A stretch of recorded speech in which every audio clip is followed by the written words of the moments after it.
Pues últimamente hay gente que me está preguntando, sobre todo empresas, qué pueden hacer, qué lista de tareas pueden realizar para cumplir con lo previsto en el Reglamento de Protección de Datos. Y yo les contesto que ninguna. Y entonces se sorprenden y me dicen, oye, ¿cómo que ninguna? Y digo, pues precisamente ninguna, porque eso es lo que el reglamento no busca, ¿no?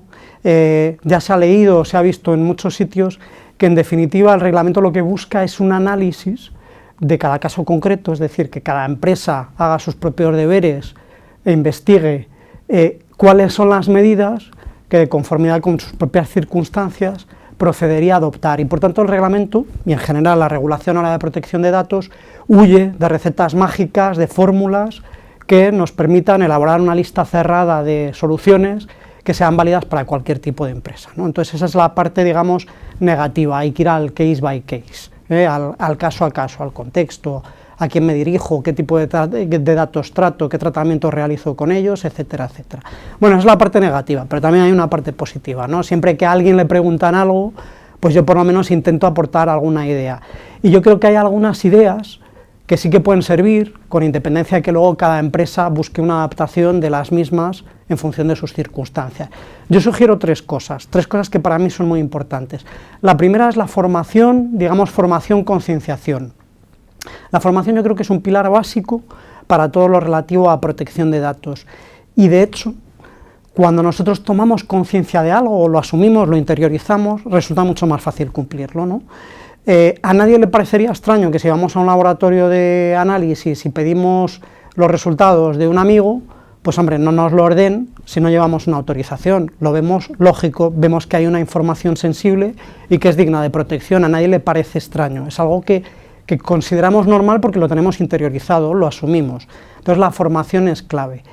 Y yo siempre que pienso en formación distingo dos partes. Por una parte mis empleados, por otra parte lo que ahora en general se suele llamar los grupos de interés de la empresa, que son los stakeholders. Empleados, nos tenemos que olvidar un poco de la formación presencial siempre, es decir, hay que ir a otras vías, no se puede estar siempre con la formación presencial, tenemos que buscar alternativas. Entonces yo animo a las empresas a que, por ejemplo, exploten la intranet. Casi todas las grandes empresas y muchas empresas medianas tienen intranet, y yo creo que la intranet es un canal muy adecuado para posibilitar recursos en formación de Reglamento General de Protección de Datos y de privacidad en general, ¿no? No estoy hablando de colgar procedimientos, no estoy hablando de colgar protocolos tediosos, estoy hablando de cosas visuales, de vídeos, de pequeñas fichas independientes que puedan dar pinceladas o píldoras de formación, oye, ¿qué es un DPD?, cuáles son sus funciones, cuáles son las características básicas que nos impone el Reglamento General de Protección de Datos. Yo animo a explorar esa vía de la intranet, que yo creo que es una vía transparente y que puede resultar muy útil. Vámonos a otro segmento, digamos, o a otro lado de la formación, que serían los stakeholders. Yo ahí, por una parte, distingo los clientes, que tienen que ser un foco de formación y de concienciación evidente. Ahí sí que tendríamos que matizar y cada empresa tendría que hacer un análisis más detallado en función de los medios a los que se dirija, pero también animo a la gente a que si, por ejemplo, utiliza newsletters, a mí me parece que el newsletter puede ser una vía muy válida para comunicar pinceladas de formación o para dar noticias, actualizaciones sobre protección de datos a los clientes y mantenerlos informados. Y si nos vamos a otros stakeholders en general, si nos vamos a proveedores, si nos vamos, etcétera, etcétera, a otro tipo de stakeholders, como digo, yo creo que una forma transparente de demostrarle a los demás que tenemos interés en protección de datos y que la empresa está concienciada con la protección de datos es comenzar modificando los códigos de conducta si los tenemos, ¿vale? La modificación de un código de conducta además es algo muy transparente, muestra un mensaje muy claro a los demás grupos de interés que se relacionan con la empresa y, como digo, puede ser una buena forma de comenzar a decirle a la gente, a lanzarle nuestro mensaje en protección de datos. Y decía que además los códigos de conducta son muy transparentes y esto liga con la segunda idea que yo os quería sugerir, ¿no? Que es todo aquello que sea transparente, que guarde relación con la transparencia, a mí me parece importante de cara a la protección de datos, ¿no? Transparente es dejarse ver, ¿no? Y dejarse ver en materia de protección de datos es esencial. Por ejemplo, si yo tengo evaluaciones de impacto, puedo publicar las evaluaciones de impacto. Si me parecen muy pesadas, muy farragosas, o hay información que no quiero que los demás visualicen, puedo preparar o adaptar mis documentos de evaluación a algo más sencillo, más visual.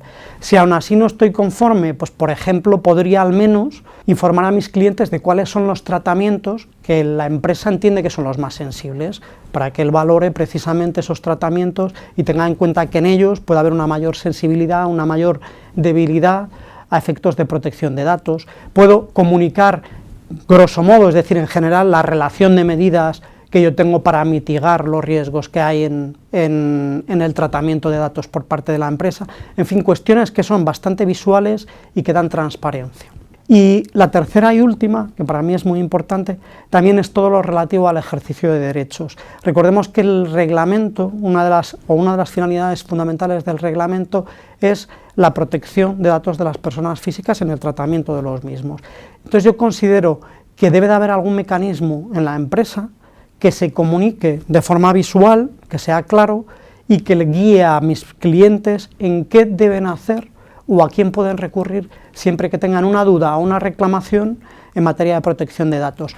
Vuelvo un poco a lo que comunicaba al principio, no estoy pensando en procedimientos tediosos, en documentos largos que se adapten a un lenguaje propio de la normativa, sino en temas mucho más visuales, esquemas, un vídeo, cuestiones de este tipo, ¿no? Entonces, espero que estas tres ideas os hayan resultado de interés y sobre todo yo lo que creo es en que cualquier medida que sea transparente va a fomentar siempre una buena imagen de la empresa a efectos de cumplimiento de política y de privacidad en protección de datos.